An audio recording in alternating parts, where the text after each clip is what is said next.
एक समय की बात है। एक घने और सुंदर जंगल में 3 अनोखे दोस्त रहते थे। हाथी का बच्चा गोलू, शेर का बच्चा शेरू और मगरमच्छ का बच्चा मोंटू। जंगल में हर कोई उनकी दोस्ती की मिसाल देता था। कोई कहता, ये कैसे हो सकता है कि शेर, हाथी और मगरमच्छ दोस्त हों? लेकिन गोलू, शेरू और मोंटू को इससे कोई फर्क नहीं पड़ता था। वे बस एक दूसरे के साथ खुश रहते थे।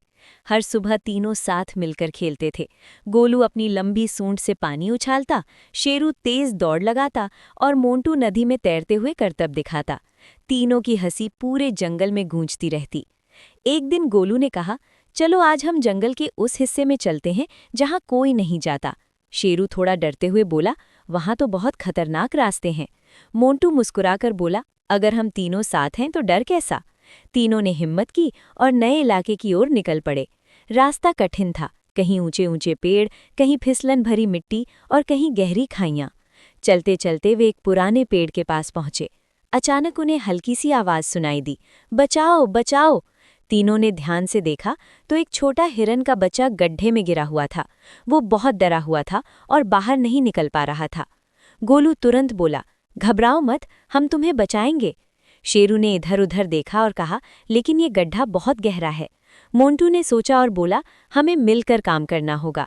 सबसे पहले गोलू ने अपनी सूंड गड्ढे के अंदर डाली, लेकिन वो हिरन तक नहीं पहुंच पा रही थी। फिर शेरू ने कहा, मैं गोलू की पीठ पर चढ़ जाता हूँ, शायद मैं नीचे तक पहुंच जाऊं। जैसा तय हुआ, शेरू गोलू की पीठ पर चढ़ गया और अपनी पूरी ताकत से नीचे झुककर हिरन के बच्चे का पैर पकड़ लिया। लेकिन गड्ढा इतना गहरा था कि वो अकेले उसे बाहर नहीं खींच पा रहा था। तभी मोंटू बोला, रुको, मैं भी मदद करता हूँ। वो धीरे धीरे गड्ढे के किनारे आया और अपने मजबूत जबड़ों से शेरू की पूंछ को हल्के से पकड़ लिया ताकि शेरू नीचे गिर न जाए। अब तीनों एक साथ काम कर रहे थे। गोलू मजबूती से खड़ा था, शेरू हिरन को पकड़े हुए था और मोंटू संतुलन बनाए हुए था। 1, 2, 3। तीनों ने जोर लगाया और आखिरकार हिरन का बच्चा बाहर आ गया। हिरन का बच्चा खुशी से रो पड़ा और बोला, धन्यवाद, अगर आप लोग नहीं होते तो मैं कभी बाहर नहीं निकल पाता। तीनों दोस्त मुस्कुराए। गोलू ने प्यार से कहा, दोस्ती की मदद करना ही असली खुशी है। हिरन का बच्चा भी उनका दोस्त बन गया और वो अपने परिवार के पास खुशी खुशी लौट गया। शाम होने लगी थी